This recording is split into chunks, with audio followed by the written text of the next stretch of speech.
It's Poka Time!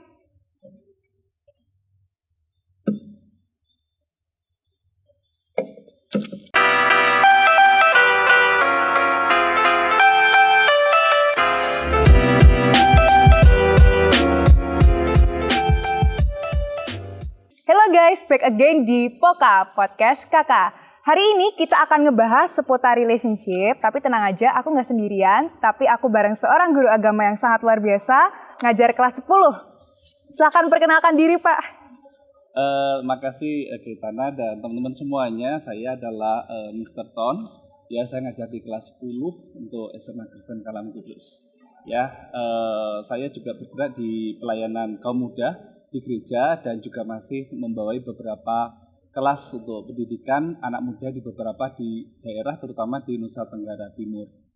Baik, terima kasih Mr. Ton untuk waktu dan kesempatannya bisa hadir saat ini.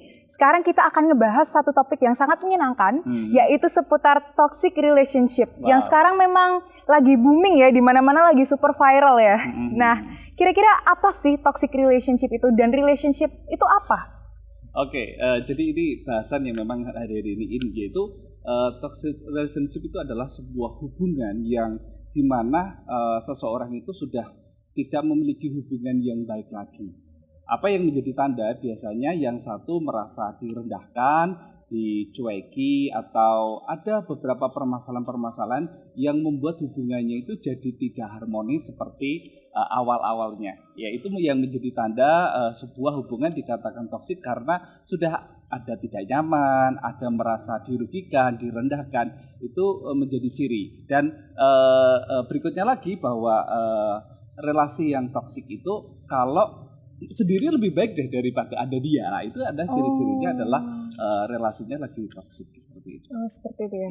Setuju. Jadi kalau kita punya hubungan, kita udah merasa nggak nyaman, kita merasa, aduh kayaknya sama dia nih, aku kok rasanya nggak enak terus ya, rasanya kok nggak bisa berkembang, nggak bisa jadi diri sendiri. Itu salah satu tanda kalau kita sedang ada dalam hubungan yang toksik.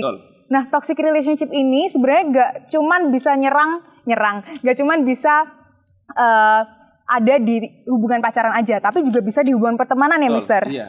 Karena, gimana tuh? Karena memang berbicara tentang hubungan itu bisa berbicara tentang teman sekelas, bisa berbicara tentang teman bermain gitu, dan memang ujung-ujungnya memang kebanyakan adalah teman yang dalam arti menjalin hubungan pacaran. Tetapi relasi yang buruk itu juga bisa terjangkit kepada siapapun seperti itu. Oke. Nah, biasanya tuh kenapa sih Mister, apa yang menyebabkan suatu hubungan itu bisa jadi toksik gitu? Atau apa yang membuat orang itu bisa jadi orang yang toksik? Yang pertama biasanya kenapa itu tidak terjalin dengan baik, biasanya karena komunikasinya itu tidak lancar gitu, sehingga terjadi prasangka-prasangka, asumsi-asumsi yang muncul. Jadi ketika memiliki relasi, bangunlah komunikasi dengan baik gitu ya, minimal memberikan kabar atau minimal bersangkutlah suanya gitu ya. Jadi saling bertukar pikiran, berkomunikasi ya. Biasanya kalau tidak bertukar pikiran atau komunikasi, yang muncul adalah prasangka-prasangka yang buruk ya. Itu yang pertama. Dan yang kedua, biasanya kenapa relasi itu muncul, karena adanya ketidakseimbangan antara pendapat satu dan pendapat dua. Jadi kalau saya umpamakan, jadi ini adalah si A dan ini adalah si B gitu ya. Dan di antara keduanya ini akan ada sebuah jembatan. Nah, yang salah biasanya bukan karena si A dan si B, tetapi jembatan inilah yang salah. Yang pertama tadi masalah komunikasinya. Yang kedua itu adalah salahnya biasanya adalah karena saling menyalahkan kayak gitu ya, si A menyalahkan si B menyalahkan si A karena sebuah sebab. Nah, biasanya itu akan muncul kalau pamannya bertemanan ya gara-gara dia punya teman baru gitu ya, jadi akhirnya jadi nggak sejahtera, atau mungkin dia gara-gara nggak disapa jadi merasa disingkirkan gitu. Biasanya karena karena tidak ada komunikasi. Yang kedua akan saling menyalahkan gitu ya, biasanya akan terjadi seperti itu ya. Jadi yang ketiga ya biasanya karena ada isu-isu lain yang tidak saling menyadari gitu ya. Jadi contohnya mendengar isu lain bahwa orang ini itu seperti ini gitu, tetapi tidak disinkronkan gitu ya, sehingga muncul relasi yang buruk. Ya, biasanya seperti itu.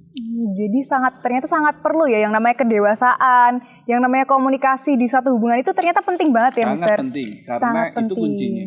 Kalau misal kalian nih nggak siap buat ngabarin Ayang lagi kemana, sama siapa, berarti itu tandanya kalian juga belum siap pacaran gitu. Oke, jadi selain itu komunikasi itu tidak melulu dengan hal yang wake up honey gitu ya. Bukan harus langsung pakai, enggak, tetapi dalam arti saling percaya gitu ya, seberapa jauh. Jadi contohnya hubungan si A sama si B itu saling kepercayaannya itu ketika saling diskusi tentang pelajaran itu sudah cukup bisa. Tetapi ada juga yang satunya itu harus minta 24 jam ya. Itu saling memahami aja. Makanya ketika khususnya ini biasanya relationship toxic itu biasanya ketika pacaran itu lebih kuat sih. Tetapi kalau hubungan pertemanan itu biasanya toksiknya itu ya karena memang ada masalah-masalah yang kebanyakan mendengar kata orang, seorang A itu seperti ini gitu. Jadi ya harus dibangun komunikasi, di situ sih letak kedewasaan seseorang itu. Oke, berarti perlunya komunikasi, perlunya saling mengerti ya satu sama lain gitu. Kalau misalnya nih Mister, aku punya pacar, ternyata pacar aku nih toksik, tapi aku nggak mau putus. Bisa nggak aku ngerubah aja pacar aku? Gimana cara biar dia tuh nggak toksik gitu? Oke, yang pertama mesti dia harus gini, bahwa seseorang kita tidak bisa merubah orang itu kalau orang itu tidak mau berubah gitu. Oke ya, jadi yang bisa kita lakukan adalah diskusi tadi. Kalau pamannya diskusi tidak bisa, maka kita harus minta pihak kedua gitu ya, yang bisa menjadi jembatan. Jadi contohnya Ketana punya pacar gitu ya, si B gitu lah. B itu ingin dirubah, sifatnya tuh harus berubah gini gitu. Sedangkan si B tidak bisa dikasih masukan kayak gitu ya. Kita bisa minta umpamanya temannya si B itu punya teman umpamanya si C yang baik kayak gitu ya, berkomunikasi gini. Aku si B itu kenapa gini. Tapi kalau si C ini ternyata nggak bisa kasih masukan si B kayak gitu ya, ya berarti dilihat dulu ke belakang sebelum terjadi umpamanya pacar, dulu dilihat pacarannya sudah sehat atau belum. Ya, jadi makanya ini menjadi hal penting ketika umpamanya dalam hal pacaran itu salah satunya harus mengenal dulu hubungan yang sehat, sehingga sebelum muncul hubungan yang sakit harus tahu hubungan yang sehat. Hubungan yang sehat apa saja? Yang pertama adalah harus berubah dulu, ya berubah karakternya, ya kan, itu yang pertama. Terus yang kedua adalah berubah tentang kualitas hidupnya. Ya contohnya apa? Jadi dulunya bangun itu masih dibangunkan, sekarang sudah bangun sendiri. Dulu kata-katanya kasar, sekarang sudah menjadi bagus gitu. Ya jadi sebelum sampai ke pacaran harus dilihat dulu kualitas bahwa pacarannya itu sehat. Yang ketiga adalah biasanya yang menjadi ukuran ini kayak bahwa seseorang yang memiliki hubungan yang bagus itu rohaninya juga bagus. Gitu. Jadi kalau ingin membangun bagaimana memiliki hubungan yang tidak toksik, bangun dulu yang sehat. Ya, jadi karena pergaulan yang buruk merusak kebiasaan yang baik. Jadi kalau kita ingin dapat pacar yang bagus, buat dulu kualitasnya, ya karakternya dibuat berubah dulu, ya kan. Terus kualitas hidupnya juga lebih bagus, rohaninya juga lebih bagus. Maka nanti itu akan meminimalisir relasi yang buruk. Oke, jadi pastikan kita memilih pacar atau pasangan yang udah punya hubungan atau relasi yang baik dulu sama Tuhan ya. Betul. Yang udah rajin ibadah, yang pelayanan, ya pokoknya yang dekat dengan Tuhan ya. Oke, setelah itu kalau misalnya lingkungan kita yang ternyata toksik tuh gimana, Mister? Kita mau keluar nih dari lingkungan yang toksik. Lingkungan kita, teman-teman kita ini gimana ya, udah nggak bikin kita berkembang, bikin kita rasanya tuh stuck di situ-situ aja. Ya. Gimana tuh Mister? Kalau umpamanya kita tinggal di dalam sebuah pertemanan, ya pertemanan kita ternyata nggak bagus, gitu. Yang pertama bahwa apakah kita kuat di tengah teman-teman kita yang buruk, gitu. Karena kalau kita sudah pribadi yang kuat, kita justru biasanya akan membawa yang buruk akan menjadi baik. Jadi yang tahu kita. Yang kedua, kalau umpamanya ternyata kita belum bisa membawa, maka kita harus cari teman-teman yang kuat di dalam hubungan yang baik gitu. Ya, jadi memang Alkitab katakan begini bahwa pergaulan yang buruk merusak kebiasaan yang baik. Jadi kalau umpamanya saya pingin menjadi orang yang baik, tetapi saya di tengah-tengah serigala, ya lama-lama saya akan diterkam kayak gitu. Bagaimana caranya? Saya harus membangun dengan yang di luar, jangan yang di tengah-tengah itu. Boleh nggak meninggalin sebuah relasi yang ini? Ya memang harus ditinggalin. Memang Gitu. harus ditinggalkan, ya Mas. Gitu. Jadi kalau umpamanya punya pacar, ternyata pacarnya tadi nggak berubah-ubah, ya memang harus kalau lagu seperti lagunya Kota. Gimana tuh, Pelan-pelan Mister? saja. Pelan-pelan saja ya. Mundur alon-alon gitu ya supaya ini. Karena memang sudah nggak bisa dirubah. Karena kalau pacarannya atau mungkin hubungan dalam relasi itu tidak bagus, dia juga tidak akan berkembang lebih bagus. Ya, jadi perlu dipikirkan pergaulan yang buruk merusak kebiasaan yang baik. Oke, luar biasa banget, Mister. Nah, sekarang kita akan masuk ke sesi bacain respon yang sudah kalian kirim di Instagram. Nah, jadi kemarin hari Sabtu kalian sudah mengisi di Instagram kami. Jadi teman-teman sudah mengisi, ada question box di Instagram dan teman-teman sudah mengisi tentang pengalaman toksik mereka. Oke. Sudah siap dibacain, Siap, Mister? boleh, Oke. Jadi yang pertama, waktu putusin mantan, dia ngomong, "Nek, gak bakal ada cowok sing mau mbek aku selain dia. Menurut dia, aku cewek bodoh sing gampang dimanfaatin dan penampilanku juga jelek di mata dia. Sempet insecure dan ngerasa aku memang gak pantas buat punya pacar. Tapi untungnya punya teman-teman super baik dan bisa nasehatin aku. Love kalian." Ini cewek ya?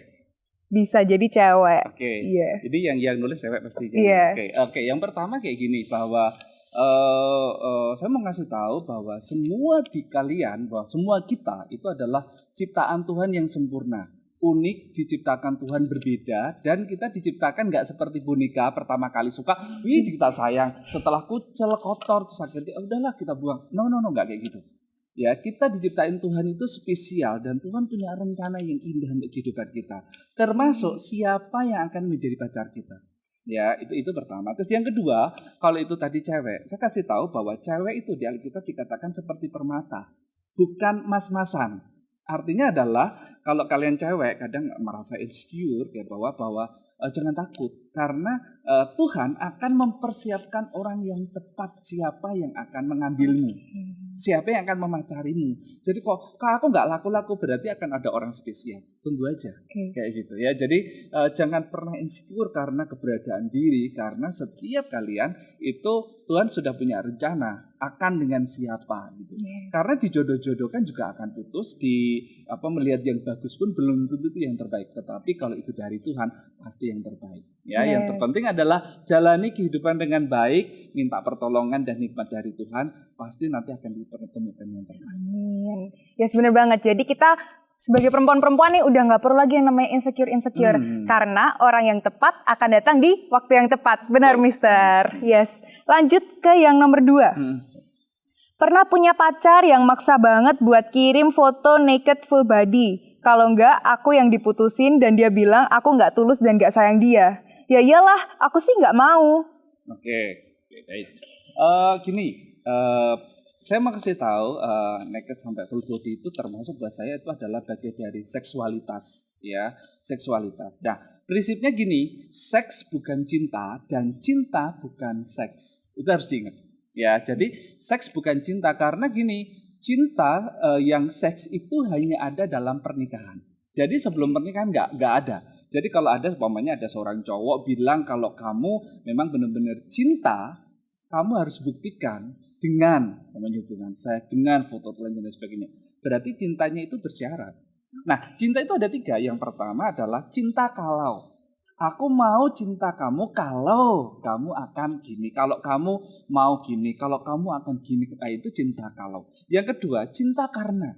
Cinta karena apa? Aku mau cinta kamu karena kamu kaya, karena kamu punya ini, karena kamu bisa menolak, karena. Dan ada yang ketiga yaitu cinta titik. Ya, cinta titik itu aja. Cinta yang tidak menuntut, cinta yang menerima apa adanya, cinta yang justru membahagiakan, bukan menuntut. Gitu. Ya, jadi kalau suatu kali kalian ketemu dengan orang yang nggak tahu kebenaran nih, terus dia minta nuntut ini, nuntut itu, kasih tahu dulu. Ya jangan diputus. Wah, itu harus udah. Ya, diskusi dulu. Yang benar itu kayak gini loh yang bahwa cinta seperti cintanya Tuhan nggak menuntut. Ya, kita diajak untuk baik. Tapi kalau udah ditahu kebenaran ternyata dia memang brengkele dan nggak mau, ya udah lebih baik putusin. Mengapa? Karena cinta bukan seks dan seks bukan cinta. Yes. Hati-hati kalau sampai cinta dicampur adukkan dengan seks, kalian yang akan rugi. Nah, bener banget. Jadi pinter-pinter kita sebagai perempuan untuk menjaga diri kita juga. Supaya tidak termakan omongan cowok-cowok. Jangan sampai kalian udah terlanjur bucin, tapi malah nggak bisa ngeliat ya, nggak bisa pakai logika gitu. Yang ketiga nih, wah, pernah dipukul gara-gara jalan sama cowok lain, padahal rame-rame dan ada ceweknya. Waduh, cowoknya tukang pukul apa gimana nih? Waduh, ini pengalamannya berat gitu ya, padahal ini masih SMA gitu ya. Iya, masih SMA loh. Ini toksik berat gitu ya. Nah, saya mau kasih tahu kembali lagi ke yang tadi bahwa setiap kita itu diciptakan dengan hal yang baik, ya. Apalagi kalau perbedaan, karena laki-laki itu diberikan tanggung jawab kepada Tuhan dengan kekuatannya, ya. Sedangkan perempuan itu dengan kelembutannya. Nah, terkadang laki-laki itu menggunakan kekuatannya jadi hal yang salah, suka memukul pasangan dan sebagainya, ya. Makanya firman Tuhan katakan, hei laki-laki, aku akan menuntut tanggung jawabmu. Itu artinya apa? Kalau kalian laki-laki membangun hubungan, maka kalian harus memiliki kasih sayang yang lebih kepada perempuan. Ya, kalau kalian perempuan diberikan hati lemah lembut, artinya apa? Kalian harus menjadi seorang penyayang yang bisa menyayangi seorang laki-laki. Ini harus imbang, gitu ya, harus imbang, gitu ya. Jadi bagaimana kalau kita ketemu dengan umpamanya laki-laki yang suka memukul kayak gitu ya, lebih baik putuskan. Mengapa? Karena pada dasarnya adalah cinta itu melindungi, cinta itu memberi kebahagiaan, bukan menyakiti. Ya, kalau sampai menyakiti, konseling dulu deh. Aku gimana udah cinta itu mister sama dia, aku nggak mau kehilangan dia, tapi kenapa dia suka pukul? Konseling dulu. Jangan-jangan dia nggak tahu arti cinta kayak gimana, melakukan cinta kayak gimana. Yes. Nah, setelah dikasih tahu kok dia masih kelihatannya mukul, putuskan. Lu yakin bukan dari itu? Harus putus ya berarti mister. Berarti nggak ada alasan lain. Harus putus. Harus putus. Oke, kita lanjut langsung. Boleh? Ke yang keempat. Sebenarnya ini tuh masuknya ke manipulatif sih. Tapi juga toksik. Soalnya dia ngarang aku buat temenan sama siapapun kecuali dia. Dan dia nggak boleh chatan sama siapapun. Nggak ngebolehin aku chatan sama siapapun kecuali keluarga aku. Dan ya waktu itu aku nurut-nurut aja semua password Instagram, Gmail, dan lain-lain dia tahu. Dan sekarang jadinya aku nggak punya temen. Ya, jadi nggak punya temen nih. Gimana mister tuh? Oke, baik. Terima kasih. Jadi jadi gini, ada tipe-tipe orang yang memang seperti itu. Ya, jadi kalau saya mau pacaran dengan orang, maka jangan langsung kita kenal orang langsung I love you gitu. Jangan gitu. Jadi kita harus ada tahap-tahapnya dulu, men. Jadi kalau Keitana mau lihat cowok kayak gitu ya. Jangan langsung lihat langsung jatuh cinta, jangan dulu. Tahan dulu. Tahan, nggak boleh langsung sat tuh nggak boleh. Karena macam-macam orang macam-macam. Ya, jadi ketika melihat orang pertama kali adalah diperhatikan. Perhatikan dulu, kebiasaannya kayak gimana. Jangan sampai yaitu tadi dia memiliki cinta tapi sampai ada istilah di mana seseorang yang dilindungi, diproteksi pacarnya sampai nggak boleh main kemana-mana, itu ada sebuah istilahnya ya. Seperti itu. Nah, kalau itu salah nggak? Sebenarnya itu nggak salah. Tetapi akan jadi salah ketika pasangannya itu nggak setuju. Gitu. Ya, jadi kalau ada si A itu orangnya itu terlalu protektif, sedangkan si B orangnya suka diprotektif, cocok. Ya kan? Kan ada yang kayak gitu tuh, gitu. Ya pokoknya aku tuh manut yayangku, kalau yayangku nggak boleh berteman ya sudah aku nggak apa-apa, kayak gitu. Cocok kan? Tapi kalau satunya suka bersosialisasi, tapi satunya suka berteman kemana-mana kayak gitu ya. Dan ini merasa dikurung, berarti memang hubungannya nggak bagus. Merasa terkekang ya? Tertekan dan terkekang. Makanya dari itu diperhatikan dulu. Kalau dalam tahap memperhatikan nggak cocok, jangan dilanjutkan. Kalau umpamanya ini, aku suka kamu, maaf ya lah, kita beda prinsipnya. Aku sukanya memang berteman, tapi tetap pacaran. Lah kamu sukanya suka aku, tapi aku nggak boleh berteman lah. Dijelaskan di awal. Jadi sebelum pacaran harus tahu tahap-tahap pacaran yang benar. Oke, Gitu, ya. jadi jangan asal satset aja guys, Iya. tapi juga harus diperhatikan. Betul. Kita harus lihat dulu nih dari awal, nih orangnya gimana nih, tipenya yang protektif atau tipenya yang friendly, yang ramah ke siapapun gitu. Lanjut ke selanjutnya. 2 tahun, wih lama juga nih 2 tahun. 2 tahun bucin sama pacar toksik. Awalnya ngira dia memang cemburuan, tapi lama-lama saudara cowok aku juga dicemburuin sama dia. Kontak aku diatur semua sama dia. Aku nggak boleh follow cowok lain dan akun Instagram temen-temen cowok aku diblok semua. Capek, pengen putus. Tapi rasanya sayang banget, udah 2 tahun dan keluarga udah pada deket.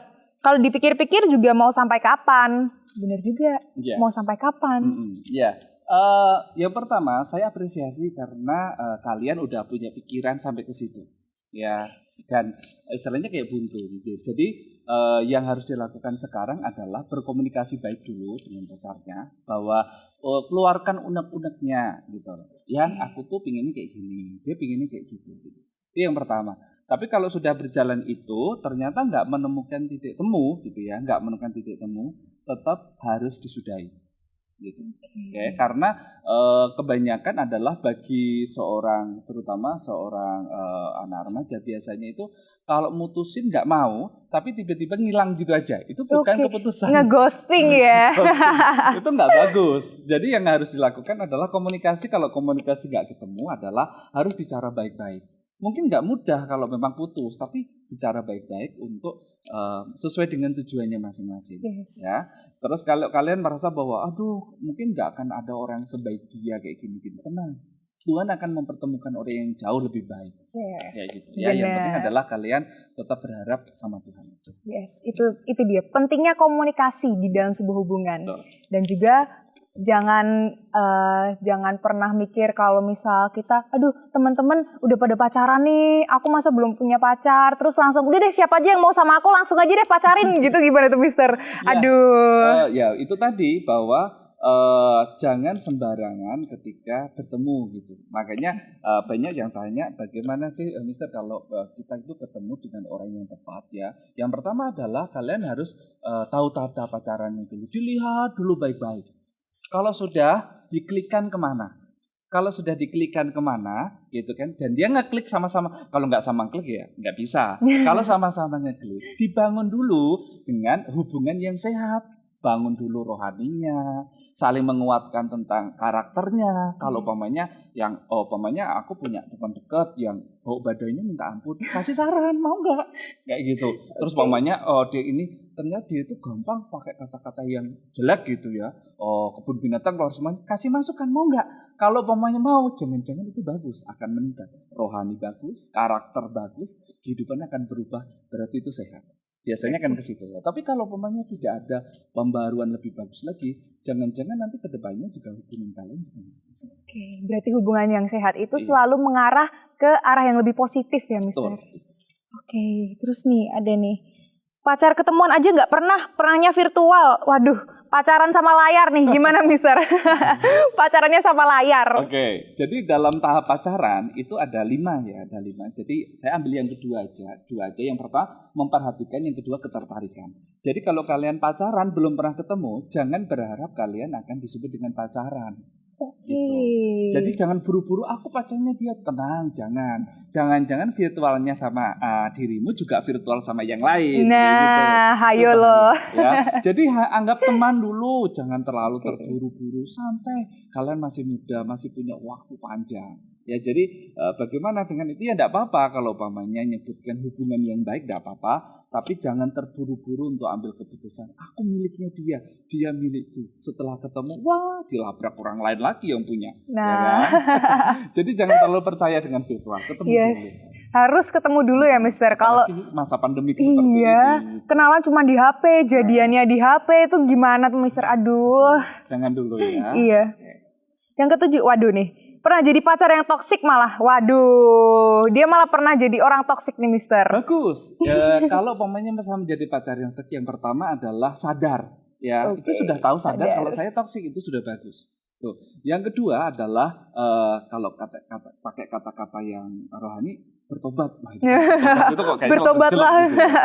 Yang kedua adalah ya kalau yang pertama saya sudah menyadari, yang kedua adalah berpikir untuk berperilaku merubah diri. Oke. Ya, itu akan lebih bagus. Oh iya ya, ternyata aku ini selama ini toksik, pikiranku gak bagus. Aku akan berubah. Walaupun mungkin gak bisa 100% seperti baja hitam, tapi kita minimal aku akan mencoba deh sama relasi, aku akan berkomunikasi. Coba aku akan meningkatkan kualitas hidup. Coba kalau nanti aku akan ini, daripada aku menuntut, lebih baik aku akan memberi kasih. Oke, daripada menuntut lebih baik memberi. Wow. Oke. Nah, sekarang masuk ke sesi nih. Kita harus tanya nih, gimana sih caranya supaya kita ini bisa keluar dari yang namanya toxic relationship? Kalau misal kita ini aku udah buntu banget nih, Mister. Aku udah ada di toxic relationship, tapi mau udahinnya juga susah. Nanti dianya ngancem-ngancem, terus gimana tuh, Mister? Oke, yang pertama, kalau kita memiliki hubungan relasi yang buruk, kita harus melihat diri dan introspeksi diri. Sebenarnya aku apa yang benar dan aku apa yang salah, apa yang perlu aku tingkatkan. Itu akan selalu penting sekali menyadari diri. Jangan-jangan ketika kita memiliki hubungan relasi yang buruk, jangan-jangan kita yang jadi penyebab tanpa kita sadari. Oh yes. Ya, bisa jadi. Bisa Jadi jadi. kita harus introspeksi dulu. Oke, kalau sudah, yang kedua adalah kita melihat lingkungan. Apakah selama ini lingkungan saya memang orang-orangnya itu toksik semua, atau ada sebagian atau enggak gitu. Terus yang ketiga, kita lihat adakah teman-teman yang bisa mendukungku menjadi lebih baik dan membuatku nyaman, kayak gitu ya. Ataukah aku memiliki hubungan dengan dia itu lebih baik lagi atau lebih nyaman? Nah, berarti kalau iya, berarti itu ditingkatkan. Jadi itu harus ke pribadi dulu. Setelah itu melihat lingkungannya. Kalau umpamanya lingkungannya buruk, harus keluar cari teman atau relasi yang bagus. Kayak gitu ya. Kalau umpamanya pacar yang toksik, ya sudah, kalau memang nggak bisa dirubah, putuskan. Jangan dipertahankan. Kayak gitu ya. Terus kalau umpamanya lebih bagus lagi, yang keempat adalah kita cari kakak-kakak yang bisa membimbing kita. Bisa kakak rohani, bisa guru atau siapapun yang bisa mendidik kita. Karena orang besar, orang itu akan selalu ada orang besar yang di belakangnya. Hubungan dan relasi yang bagus selalu ada orang-orang yang menyupport. Menjadi lebih baik. Luar biasa banget, Mister. Nah, yang terakhir nih, kira-kira Mister ada pesan nggak nih buat adik-adik yang baru masuk nih ke SMA Kristen Kalam Kudus Sukoharjo yang saat ini sedang MPLS? Kira-kira Mister ada pesan-pesan untuk mereka supaya bisa punya relationship yang tetap sehat, yang tetap istilahnya mereka bisa membentengi diri lah dari si toksik-toksik ini. Oke, yang pertama, kalian ciptaan Tuhan yang berharga. Ya, Tuhan memberikan akal, daya pikir, tutur kata yang baik. Jadi harus kalian syukuri itu. Kalian bukan second class, kalian diciptakan adalah spesial. Maka dari itu, gunakan diri menjadi pribadi yang baik, yang anggun, yang bisa berbicara dengan semua orang, yang bahagia. Itu sumber relasi yang baik karena pribadinya juga baik gitu ya. Terus yang kedua, carilah teman-teman yang bisa mendukung, yang membuat kita bisa bahagia, yang membuat kita bisa berkarya, gitu ya. Jadi mungkin umpamanya gini, si A sama si B ini nggak cocok, bukan berarti si B-nya jelek. Mungkin memang nggak digariskan untuk bersama. Mungkin si A cocoknya sama si B, si E, gitu. Si B cocoknya sama si Z atau si I gitu, ya kan? Jadi tidak ada salah. Setiap kita tidak ada salah. Hanya memang kita harus memilih yang bisa membangun. Karena pergaulan yang buruk merusak kebiasaan yang baik, ya. Jangan suka menghakimi orang yang memang salah, karena tidak ada yang salah. Yang salah adalah ketika kita suka menghakimi orang yang salah itu. Kita bisa memilih yang baik.